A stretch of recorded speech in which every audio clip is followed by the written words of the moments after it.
Okay, you look like a Vogue girl. Oh, please. Um, Thank you.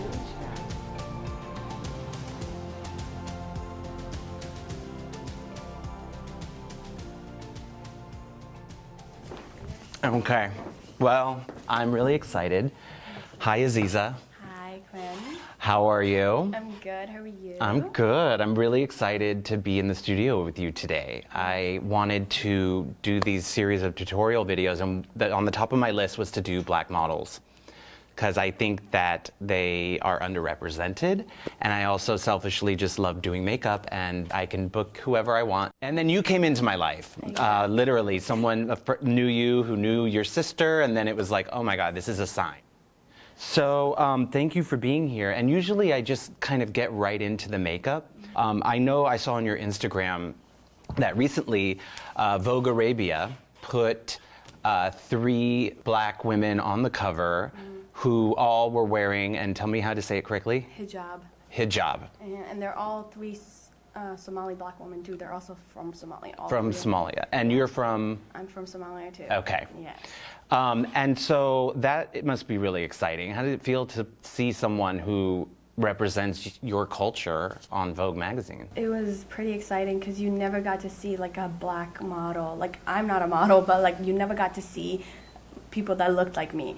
Like, especially when they think people who are Muslim, like black Muslims are always like behind. Black Muslims are like, how do I say, underrepresented, like right. you said. So like having, especially coming out on Muslim Woman Day was just like, whoa, this is amazing, incredible. Like you have 3 Somali girls who are basically have the same culture as me on the cover of Vogue Arabia, and it was exciting. And I'm like, oh my God. And also they had Ilhan Omar inside the Vogue Arabia too, if you read it, and she's from Minnesota too, so like you had like actually 2 people from Minnesota on just that. That's so cool. So what are you wearing right now?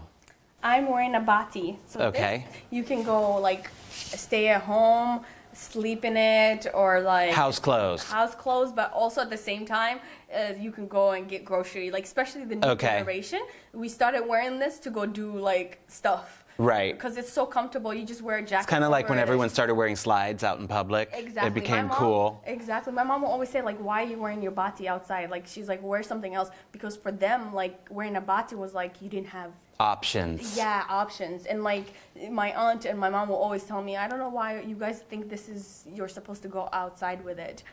For us, this generation, we kind of changed it. Like, because it's comfortable. Exactly. So I'm putting it on with sneakers. I got you. I'm going to bring you one. So should we get started with makeup? I was so inspired by that picture on your Instagram page that I thought maybe we could do the look from the cover. We'll make you a Vogue cover girl. Ooh. And so we'll do that look first, and if we have time, we'll do some other looks. Sounds good. I'm Great. excited. Okay. Cool. No. Really? No. I was trying to. You're great. The camera, but like. I'm gonna pull it down a little in the front, just to see. At this table? Yeah, we're doing it right here, and I'm gonna get rid of that. Okay. So I'm applying the Bioderma Matte Control, and what I like about this product is that it is like I'll apply the matte actually more into the T-zone area, because it's a fine balance. You want your skin to be luminous and dewy, but you don't want it to be so oily that the makeup doesn't last or that it slides all over the place. We're gonna use, you have a little bit of dark spots in the cheek area. So this is from LA Girl Pro Conceal. It's really cool because it's like this kind of orangey, reddish concealer. It's the holy grail. It's your holy grail. Yes.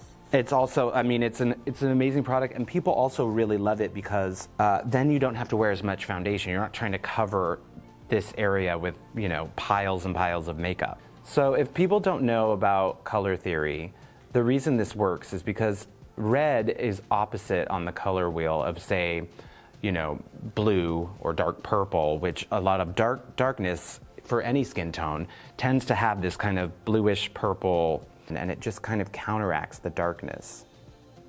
Now, when we go over this with the foundation, you won't see the redness anymore. It's just gonna blend in. So there we go. We've got kind of a good area of coverage. I'm just gonna go over it before we do the foundation and just kind of soften everything.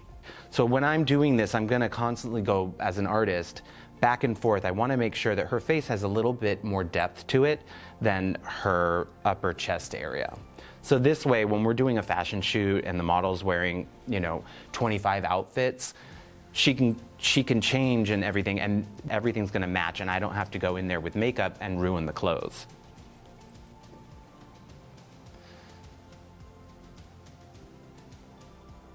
Now this is cool. You see, you can't see any of the red from underneath. Also, what I can ask you to do is put your hand so we can see that everything is in the same family. It all matches perfectly, and also it has a nice glow. All right, and last but not least, I am gonna do a little bit of subtle contouring. So I'm gonna take this brush, I got it in Tokyo. So It's like a, old-fashioned, Tokyo. yeah. So jealous. So this is deep brown paint stick from MAC. And right where the hollows, are my hands still cold? No, it's okay. Okay. Yeah, I'm used to The it hollows now. of your cheeks. And this is the hollow. I like to kind of go a little bit higher just to even push the top of the cheekbone up a little bit. Yeah, and going a little bit under the jawline. My double chin. And now I'm going to do just a tiny bit down the bridge of the nose, or the edges of the nose. How does it look? It looks just like that photo. It really does. Oh my god, I'm so excited. It's subtle though, right? Yeah. Okay, cool. And did you always want to do makeup? I didn't know when I was younger that there were makeup artists, so I would say no. But I always was really interested in beauty and in skincare and fashion.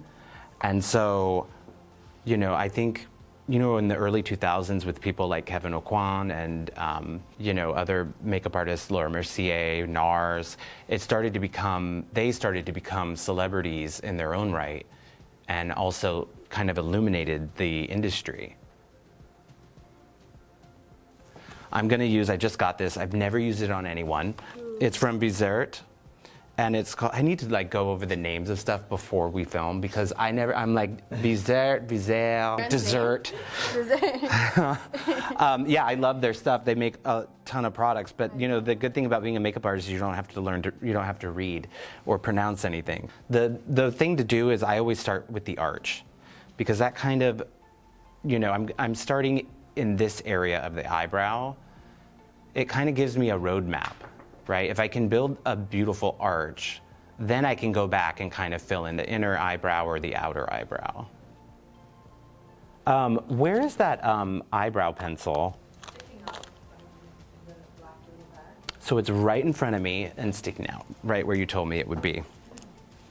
That's the problem. Everything's where it's supposed to be. I can't work like this.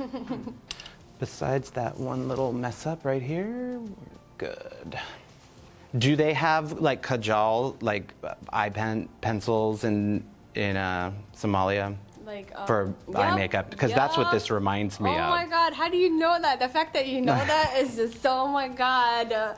My mom literally used to use that sometimes, when they don't have enough darker shade for eyebrows. No, it's a great product. I'm gonna take this pencil, and it's chubby, and I'm just gonna put it right near the lash line.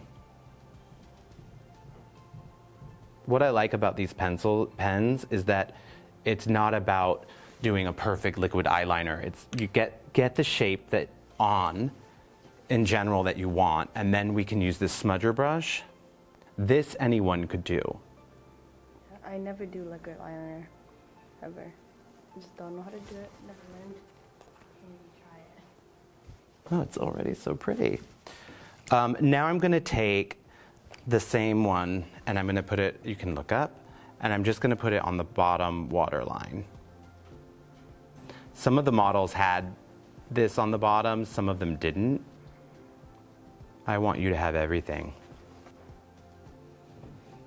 And then a thing that we often do on editorial shoots, because we can be on set looking at something, it can be wet. It doesn't have to last 24 hours like, you know, people online seem to want all their makeup to last until they're, you know, cremated and thrown into the ocean.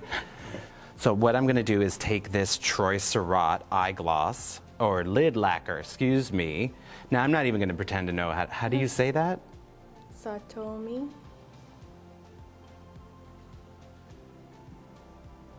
So is that like a purple, or is it just orange? Yeah, it's like a deep eggplant. You say purple, I say eggplant.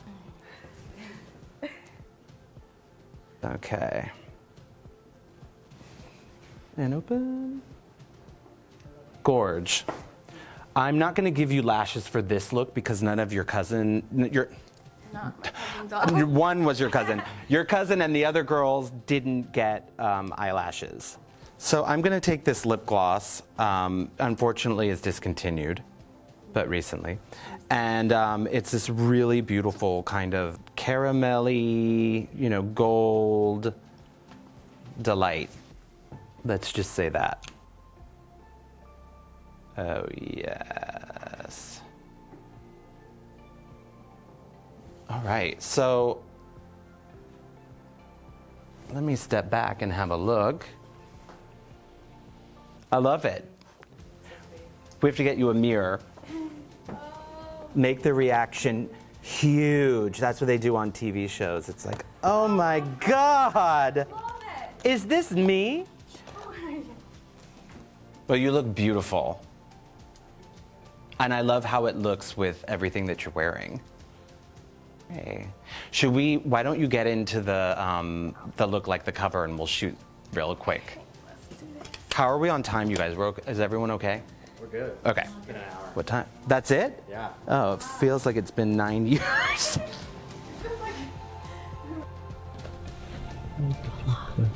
Okay, you look like a Vogue girl. Oh, please. Thank you. Yeah, how do you feel? I like it. It's like, I can wear this every day. I love the look. Like, that's how it looked in the Vogue photo. It was like natural kind Very of luminous. fresh and luminous, and a little bit of gloss on the lid. Exactly, and they were kind of going for their like natural skin tone, and like everything just looks fresh and natural. And that's what we went for, and I like it. I can do this. If I learn how to do it that way you did it, I can do this every day.